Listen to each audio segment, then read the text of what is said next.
Good morning students. आज हम आपकी पाठ्य पुस्तक हिंदी फर्स्ट में से इसका नया पाठ 3 शुरू करने जा रहे हैं, जिसका नाम है बस की यात्रा। इसके लेखक है हरिशंकर परसाई। बस की यात्रा ये एक व्यंग है। ये एक व्यंग है जो लेखक है हरिशंकर परसाई जी। इनकी ही एक जीवन की घटना है। ये व्यंग है। ये व्यंग माने ताना। यानी इसमें क्या होता है बेटा, मैं आपको थोड़ा शॉर्ट में पहले बता देती हूँ कि 5 मित्र होते हैं। इनके ये 5 मित्र होते हैं और पांचों मित्र बस से यात्रा करते हैं। यानी कि दूसरी जगह जाने के लिए जिस बस से यात्रा करते हैं वो बहुत जर्जर अवस्था में होती है, यानी बुरी हालत में। तो उस पूरी यात्रा की इन्होंने इस पाठ में घटना बताई है कि उन्होंने किस किस तरीके से ये यात्रा की। आपको सुनने में अच्छी भी लगेगी और क्योंकि ये बहुत रोचक है और हास्यपद भी है। ठीक है, सभी ध्यान से सुनेंगे। हम 5 मित्रों ने तय किया था कि शाम 4 बजे की बस से चलेंगे। पांचों मित्रों ने तय किया कि हम शाम वाली 4 बजे वाली बस से चलेंगे। कहाँ चलेंगे? पन्ना से इसी कंपनी की बस सतना के लिए घंटे भर बाद मिलती है। पन्ना जगह का नाम है और सतना भी जगह का नाम है। कि पन्ना से हम चलेंगे और कहाँ के लिए? वहां से फिर सतना के लिए 1 घंटे बाद फिर बस मिलती है जो जबलपुर की ट्रेन मिला देती है। उन्हें कहाँ जाना था बच्चों? जबलपुर। मित्रों को, 5 मित्रों में से मतलब कहाँ जाना था उन्हें? जबलपुर जाना था। तो वहां से जबलपुर की ट्रेन मिलती है। सुबह घर पहुंच जाएंगे। हम में से 2 को सुबह काम पर भी हाजिर होना था, यानी काम पे भी उपस्थित होना था 2 को। इसलिए वापसी का यही रास्ता अपनाना जरूरी था और जाने के लिए हमें यही रास्ता अपनाना जरूरी था, क्योंकि हमें सुबह कहाँ जाना था? काम पर भी। लोगों ने सलाह दी कि समझदार आदमी इस शाम वाली बस से सफर नहीं करते। और वहां जो लोग खड़े थे उनमें से हमें किसी ने यह सलाह दी कि जो समझदार लोग हैं वो इस वाली बस से नहीं जाते। क्या रास्ते में डाकू मिलते हैं? तो हमने चौंक के पूछा, क्या रास्ते में डाकू मिलते हैं? नहीं। उनमें से एक ने कहा, नहीं, बस डाकिन है। बस क्या है? डाकिन है, यानी डराने वाली है। बस क्या है? डाकिना, यानी डराने वाली है। बस वैसे आपको एक चित्र दिख भी रहा होगा। बस की कैसी हालत है? बुरी हालत है, यानी जर्जर, बिल्कुल बिगड़ी हुई। बस को देखा तो श्रद्धा उमड़ पड़ी। श्रद्धा यानी किसी के प्रति आदर सत्कार, है ना, कि उसकी हालत को देखते ही मन में श्रद्धा उमड़ पड़ी। खूब व्यवव्रत थी, यानी खूब बूढ़ी थी। देखने में ही लग रहा था कि वो कितनी चल चुकी है।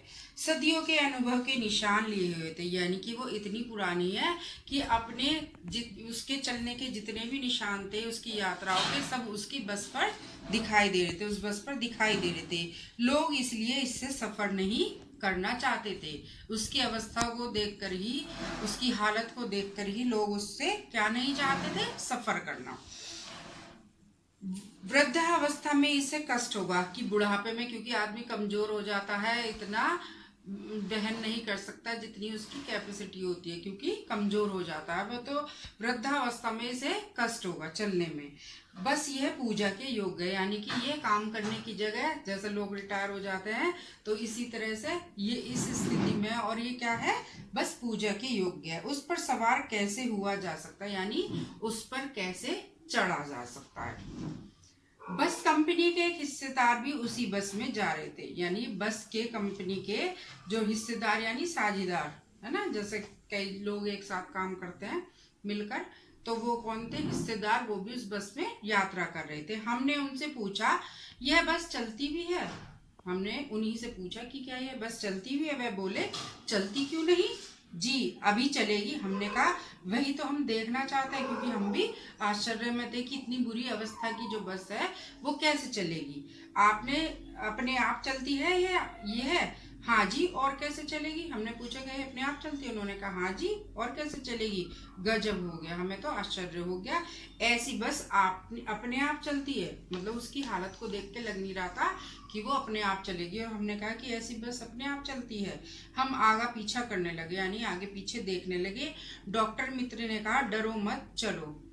बस अनुभवी है, यानी उसे बहुत सालों का एक्सपीरियंस है। नई नवेली बसों से ज्यादा विश्वसनीय है, यानी कि नए जो लोग होते हैं उन पे कम विश्वास करने से अनुभवी को हम ज़्यादा प्रिफेयर करते हैं, तो ये नई नवेली बसों की जगह ज़्यादा विश्वसनीय है। हमें बेटों की तरह प्यार से गोद में लेकर चलेगी, यानी कि बस हमें प्यार से लेकर गोद में आराम से लेकर चलेगी। हम बैठ गए। जो छोड़ने आए थे वे इस तरह देख रहे थे जैसे अंतिम विदा दे रहे हो, यानी हमारी आज अंतिम विदाई हो, इसके बाद हम मिलने के नहीं, वो हमें ऐसे देख रहे थे। उनकी आंखें कह रही थी आना जाना तो लगा ही रहता है, और उनकी आंखें हमारी तरफ देखते हुए ये बोल रही थी कि आना जाना तो लगा ही रहता है।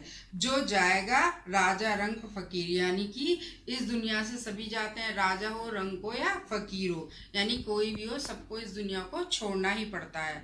आदमी को कूच करने के लिए एक निमित्त होना चाहिए, यानी कि वहां जाने के लिए, भगवान के पास जाने के लिए कोई ना कोई साधन होना चाहिए। इंजन सचमुच स्टार्ट हो गया, और बस का इंजन सचमुच स्टार्ट हो गया, ऐसे जैसे सारी बस ही इंजन है। और जब वो स्टार्ट हुआ तो जो ऐसे स्टार्ट हो रहा था कि सारी बस ही इंजन लग रही थी, और हम इंजन के भीतर बैठे हैं। कांच बहुत कम बचे थे, जो बचे थे उसमें हमें बचना था, यानी कि खिड़कियों के जो कांच थे वो क्या थे, टूटे हुए थे, उसमें इतने कम कांच थे, और जो वो कांच थे उनसे हमें बचना था, क्योंकि जैसे ही वो चलती तो वो कहीं ना कहीं झटके खा के कांच हमारे ही लगता। हम फौरन खिड़की से दूर सरक गए डर की वजह से। इंजन चल रहा था, हमें लग रहा था कि हमारी सीट के नीचे इंजन है, यानी वो इतना आवाज कर रहा था, इतनी हिल रही थी कि वो ऐसा लग रहा था इंजन हमारी सीट के नीचे ही है।